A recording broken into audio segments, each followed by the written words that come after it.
আমতলীতে শহরের আদলে গড়ে উঠেছে বিবেকানন্দ পার্ক। মরিচছাপির অনতি দূরে সুন্দরবনের আমতলী গ্রাম, আর সেই আমতলীতে শহরের আদলে গড়ে উঠেছে বিবেকানন্দ পার্ক। গোসাবা ব্লকের আমতলীতে শহরের আদলে অভিনব পদ্ধতিতে গড়ে উঠেছে বিবেকানন্দ পার্ক। এই পার্কের অপরূপ সৌন্দর্য যেমন শহরের আদলে তৈরি, তেমনি গ্রামের আধুনিকতার ছোঁয়াও বর্তমান। পার্কে শিশু থেকে বৃদ্ধ বৃদ্ধা সকলের জন্য আছে মনোরম ব্যবস্থাপনা। বাচ্চাদের জন্য যেমন দোলনা, স্লিপার, তেমনি বয়স্কদের জন্য আছে নিরিবিলিতে সময় কাটানোর শেড ও মনোমুগ্ধকর ফুলের সারি সারি গাছ।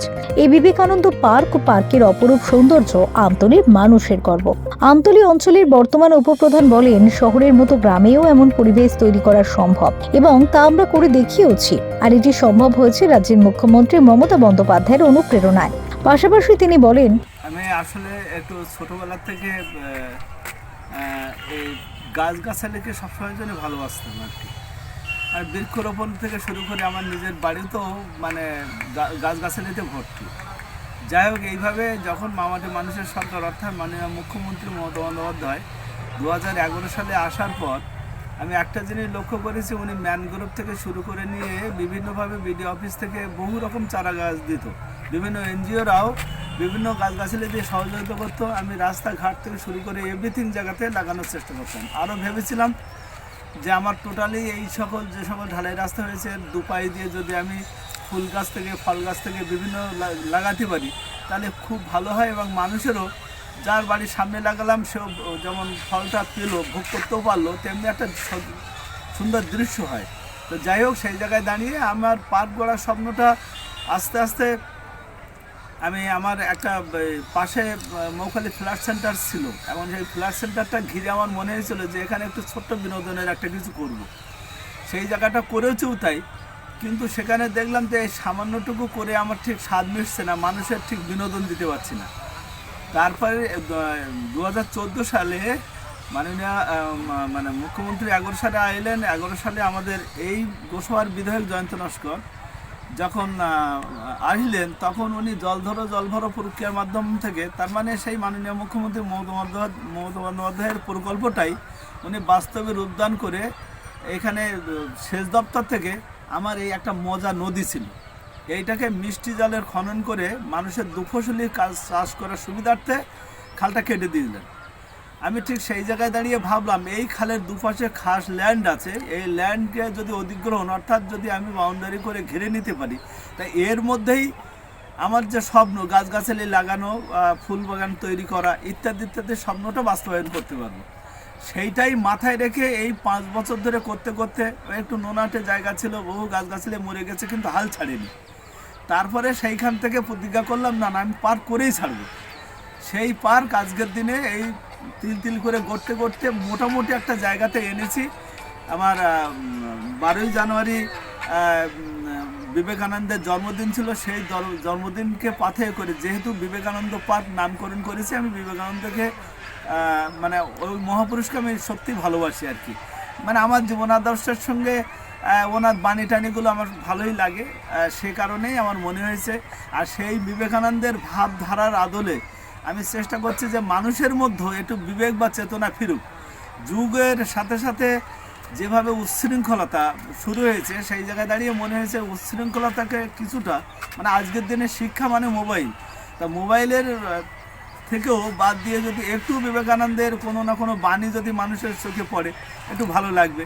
এই বিবেকানন্দের নামকরণ করে 12ই জানুয়ারিতে আমাদের মাননীয় প্রতিমা মণ্ডল, আমাদের এমপি জয়নগর কেন্দ্রের, ওনার সান্নিধ্যে, কারণ ওনার একটা অবদান এখানে আছে। এই কমিউনিটি হল যেটা হয়েছে, ওই কমিউনিটি হলের উনি 25 লক্ষ টাকা দিয়ে দিলেন, তারই আদলে মোটামুটি একটা কমিউনিটি হল মানে মিটিং হল তৈরি করা হয়েছিল, এবং ওনাকে বলা হয়েছিল আমি ওই কমিউনিটি হল ঘিরেই একটা পার্ক করবো, যদি আপনি হেল্প করেন। উনি বলেছিলেন আমি চেষ্টা করব। তো সেই জায়গায় দাঁড়িয়ে উনি একটা ফান্ড অ্যালোকেট করেছেন, এখনও পর্যন্ত তার কর্মসূচি শুরু হয়নি। তো আমার ইচ্ছা যে জয়ন্তও নেই, তো সেই সূত্রে আমার এমপি, আমি তাকেও খুব শ্রদ্ধা করি, তো সে কারণে আমি তার দিয়েই আমার বিবেকানন্দ পার্ককে উদ্বোধন করব। তাই ওনাকে দিয়েই এই বিবেকানন্দ পার্ক উদ্বোধন করা হয়েছিল 12ই জানুয়ারি স্বামী বিবেকানন্দের জন্মদিন। বর্তমানে আপনি আমতলী অঞ্চলের উপপ্রধান তথা অঞ্চল সভাপতি। এই রাজনৈতিক ছত্রছায়ায় থাকার ফলে কি পার্কটা করতে কি কিছুটা সুবিধা হয়েছে? হ্যাঁ, অ্যাকচুয়ালি ঘটনা হলো মানুষের সেবা করতে গেলে একটা এনজিও যেমন বেসরকারি সংস্থা হিসেবে সহযোগিতা করা, আর একটা সরকারি জায়গাতে অর্থাৎ একটা রাজনীতির প্রেক্ষাপটে দাঁড়িয়ে তার অন্তরালে তো সরকার। তো সেই জায়গায় জানিয়ে জনগণের আশীর্বাদ নিয়ে সেই সুযোগটা পাওয়ার পরেই তো এতটা গড়া সম্ভব হয়েছে। কারণ ঘটনা হলো আমি যদি পঞ্চায়েতে আসতে না পারতাম, যদি প্রশাসনটা চালাতে না পারতাম, তাহলে এই জায়গাগুলো দখল করে গ্রাম পঞ্চায়েতের উদ্দেশ্যেই এই সর্বঙ্গ সুন্দর স্বপ্নটা বাস্তবায়িত করতে পারতাম না। তখন আমাকে ব্যক্তিগতভাবে বলতো এই দখল নিয়ে এর নিজের ব্যক্তি স্বার্থের কাজে লাগাচ্ছে। কিন্তু সেই জায়গাটা বলার মতো জায়গা নেই, যেহেতু প্রশাসনের জায়গায় দাঁড়িয়ে একাধারে উপপ্রধান গত টার্মে ছিলাম, এবারে আগে গত টার্মে প্রধান ছিলাম, এবারে উপপ্রধান হয়ে আছি। সেইখান থেকেই মোটামুটি আমার এই স্বপ্ন বাস্তবে পূরণের সুবিধাটা অনেকটা হয়েছে, আমি শুধু পঞ্চায়েতে আছি বলেই। আচ্ছা, এখানে বাচ্চাদের জন্য কি কি বিনোদনের ব্যবস্থা থাকছে বা পরবর্তীতে কি কি আনার বাচ্চাদের চিন্তাভাবনা আছে? এই মুহূর্তের জন্য আমি বাচ্চাদের একেবারে শিশু 1 থেকে শুরু করে নিয়ে এখন 4 থেকে 5 পর্যন্ত তাদের প্রায় 80 থেকে 90টা বাচ্চা সকাল 6টা থেকে 9টা পর্যন্ত তাদের টিউশনি একটা এনজিওর মারফত থেকে একটা আমার এই কমিউনিটি হলে তাদের পড়াশোনার ব্যবস্থা রেখেছি, টিফিনও রেখেছি। এবং সেই সকল দুস্থ পরিবার দেখে যে সকল ছাত্রছাত্রীরা তারা টিউশনি দিতে পারে না, পড়াশুনো করার মতো তাদের মা বাবার সেই সক্ষমতা নেই, সেই ধরনের মানুষগুলোকে আমি আগামী দিনে এই বিবেকানন্দের ভাবধারাতে মিশন একটা তৈরি করে সেই মিশনের আন্ডারে আগামী দিনে আমি চেষ্টা করছি যে তার মধ্য থেকে একটা শিক্ষা ব্যবস্থা কিভাবে আনা যায়।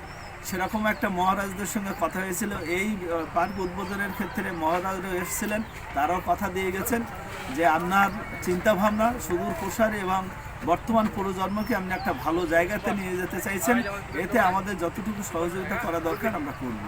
এটা পেয়েও আমি খুব গর্বিত এবং আমারও আরও ইচ্ছা জেগেছে। আমি সে কারণে সেই জায়গাটাও তৈরি করার জন্য পাশে একটা সুইচ গেট বাবলা বন ছিল, সেটাকে সংস্কার করে মাটি ফেলে ফিলিং করে তার জন্য একটা বড় জায়গা করেছে, যেখানে দাঁড়িয়ে আগামী দিনে সরকারি সহযোগিতায় সেখানে একটা বিল্ডিং করে সেই বাচ্চাদের পড়াশুনো করবে। এছাড়াও এই খেলাধুলো, বাচ্চাদের সমস্ত রকম খেলাধুলোর মাধ্যম থেকে একটু বিনোদনের জন্য আমি পাশাপাশি খেলনা দোলনা থেকে শুরু করে নিয়ে বিভিন্ন রকম, আর এর আগে বোর্ডিংয়ের ব্যবস্থা, প্যাডেল বোর্ড এই খুব তাড়াতাড়ি সপ্তাহখানের মধ্যে অর্ডার দিয়েছি, সপ্তাহখানের মধ্যে আসবে, তারা একটু চড়ে একটু আনন্দ পাবে। স্লিপার রেখেছি, বাচ্চাদের স্লিপারে বেশি আনন্দ। ওই ঘুর পাখের যে এটা জাম্পিংটা আমি খুব তাড়াতাড়ি আনার চেষ্টা করছি, যাতে করে বাচ্চাদের ম্যাসেজ বা ব্যায়াম যে একটা শারীরিক চর্চা। স্বামী বিবেকানন্দের অ্যাকচুয়ালি ঘটনা হয়েছে কলকাতার আদল, আমি গ্রাম হলেও এটা আমি চাই মন যদি থাকে তা কলকাতাকে গ্রামও কলকাতা বানানো যায়। শহরের আদলে আমি আগামী দিনে এই পার্কটা নিয়ে যাবো, এটা আমার সদিচ্ছা। যদি মানে কি সরকার হেল্প করছে, আশা করছে করবে, ভালো কিছুর জন্য সরকার আছে, থাকবে, এটা জানি। এই বিশ্বাসের জোরেই আমি আমার কাজটা এগিয়ে নিয়ে যাচ্ছি। বর্তমান সমাজে দেখছি 50 থেকে 60 মানুষ টেনশনের শিকার হয়ে বিভিন্ন হতাশাগ্রস্ত হয়ে পড়ছে। এই পার্কটা হওয়ার ফলে এলাকায় যেসব বৃদ্ধ বা 50-60 মানুষ আছে তারা কি একটু টেনশন ফ্রি হতে পারবে? মানে অ্যাকচুয়ালি এটাও আমার কাছে আমি দেখেছি, আমি যখন একটা ছোট্ট জায়গাতে এই জায়গাটা ঘিরে বসবাস করছি, তখন দেখি বেশ 60-70 বছর বয়স, মানে 50-এর ঊর্ধ্বে বয়সের মানুষগুলো এক জায়গায় বসে গল্প করা ইত্যাদি ইত্যাদি করে। আমি সিনেমার মধ্যে একটা লাঠি বইয়ের সিনেমা, বিপ্লব ব্যানার্জির একটা বই দেখেছিলাম, তাতে সেখান থেকে মনে হয়েছিল আর এখন বর্তমান দিনের বৃদ্ধ বাবা মারা সন্তানদের কাছে কি ব্যবহার পাচ্ছে, আজকের কেন এত বেড়েছে আমাদের বৃদ্ধাশ্রম। এটাকে অনুকরণ করে আমার মনে হয়েছে যে একটু মানুষ, মানে এই জন্যে একেবারে শিশু থেকে বৃদ্ধ পর্যন্ত আমার এই পার্কের সব রকম ব্যবস্থাপনা আছে, যেখানে দাঁড়িয়ে তারা, আমি একটা লাইব্রেরিও করার চেষ্টা করছি, তাদের খেলাধুলা বা মানে এক জায়গায় বসে একটু গোল টেবিল করা, এইরকম একটা জায়গাতে বৃদ্ধরা এক জায়গায় বসে ওরা যদি একটু বসে আলাপচারিতা করতে পারে তাহলে মনটা ফিরে হতে পারে।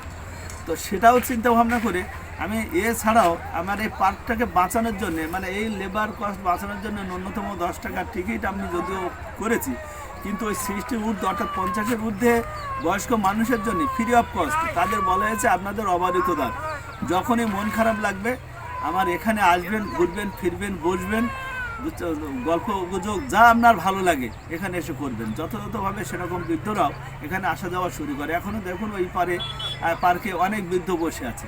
মানে এটা আমার কাছে খুব আনন্দের।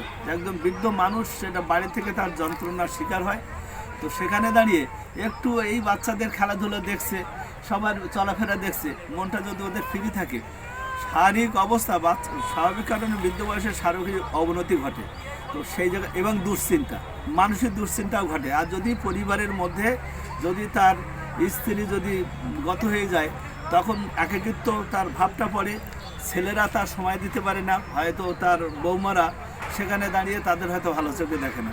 নিঃসঙ্গ জীবনটাকে যাতে তারা একটা সঙ্গ জীবন পায় এই পার্কে, এটাও প্রচেষ্টা চালিয়ে বৃদ্ধদের জন্য আমি অনেক কিছু করার চেষ্টা করছি। অন্যদিকে পার্ক নিয়ে খুশি প্রকাশ করেন পর্যটকরা। পার্কটা আমাদের অনেক ভালো হয়েছে। আগে আমরা আনন্দ করতে পারতাম না, এখন আমাদের উপপ্রধান রঞ্জন মণ্ডল মহাশয় এই পার্কটা করে আমরা এখন এনজয় করতে পারছি। কোনো অনুষ্ঠান বা কোনো বিকেলবেলা এসে আমরা আনন্দ করতে পারছি। আমরা চাই এই পার্কটা আরও এরকম পার্ক আরও বানানো আমাদের উপপ্রধান। কি নাম তোমার? আমার নাম তিথি মণ্ডল। পার্কে এসে কেমন লাগছে? ভালো লাগছে বাড়ি। বাড়ি কোথায়? আমার বাড়ি আছে তোমার জেলে খালি, সন্দেশখালি। কি নাম? আর রাশেদুল মোল্লা। পার্কে এসে খুব ভালো লাগলো। আমি সন্দেশখালী খুলনার থেকে এসেছি। পার্কে এসে খুবই ভালো লাগলো। আচ্ছা, কত সময় লেগেছে আপনার আসতে? আমার আসতে লেগেছে তো আদবপুরের খেয়াপাড়ে হয়ে ওখান থেকে 45 মিনিট 1 ঘন্টা লেগেছে, কিন্তু এসে খুব ভালো লাগলো। হ্যাঁ, ভালো লাগছে। কোথা থেকে এসছেন? এসছি আমরা বলতোষখালী থেকে। কি নাম আপনার? আমার নাম আবিনুর। বরকতপুর থেকে আসতে কত সময় লেগেছে? তা এরকম 1 ঘন্টা আধা ঘন্টা। পার্কে এসে তো আমার খুবই ভালো লাগছে, কারণ এর আগে এখানে কোনো পার্কই ছিল না। এটা নতুন পার্ক, তো বেশ লাগছে। পার্কটাকে ভালোই সাজিয়েছে, খুবই ভালো লাগছে। আচ্ছা, এই পার্কে কি আরো কিছু হলে ভালো হতো? আরো কি দরকার এরকম হলে যে ভালো হতো বা যেটুকু ভালো আছে লাগতো? সেটুকু তো ভালোই আছে, আর আরও কিছু হলে ভালো হতো। আর কাজগুলো তো এখনো পুরোটা কমপ্লিট হয়নি, দেখছি।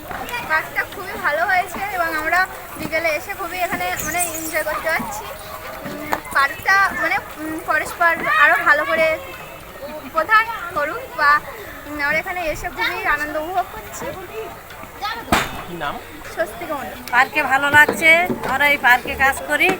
আমরা এরিয়ে পরেই সবাই যেন আরও ভালো করে পার্কেটা করতে পারি। আমাদের উপপ্রধান থেকেই এই পার্কটা তৈরি করছে, এখানে সবাই সময় কাটাতে পারে।